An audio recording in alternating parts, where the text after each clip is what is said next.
హైదరాబాద్ కుషాయిగూడలో ప్రముఖ శిల్పకారుడు హోతి బస్వరాజ్ కళ్లకు గుడ్డ కట్టుకుని మట్టి వినాయకులకు తయారు చేస్తున్నాడు.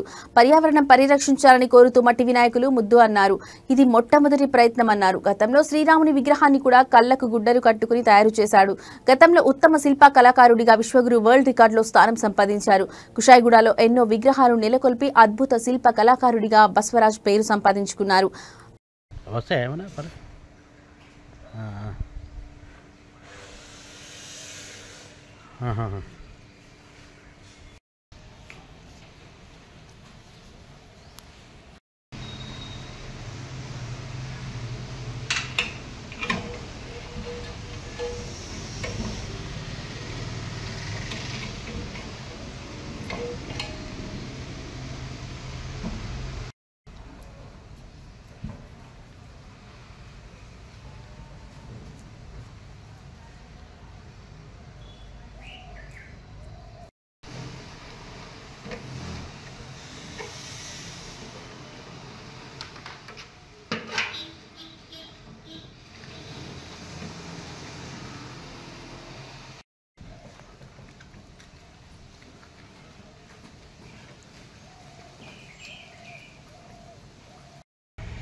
జరా మంచిది.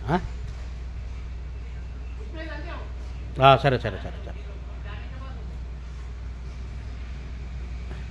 ఇప్పుడు అయిపోయింది ఆల్రెడీ. గణేష, ఇది 54 నిమిషాల్లో పూర్తి చేశాను. ఆ గణనాథుని ఆశీర్వాదం ఉండడం వల్లనే నేను ఈ విగ్రహాన్ని చేయగలుగున్నాను. కళ్ళ కట్టుకొని నేను ఎప్పుడెప్పుడు చూడాలని చెప్పి నాకు ఆతృత ఉంది. ఎలా వచ్చిందని నాకు తెలియదు కదా, అందుకని కళ్ళు విప్పేసి ఇవి గుడ్డ విప్పేసి చూద్దామని చెప్పి చాలా ఆతృతంగా ఉంది.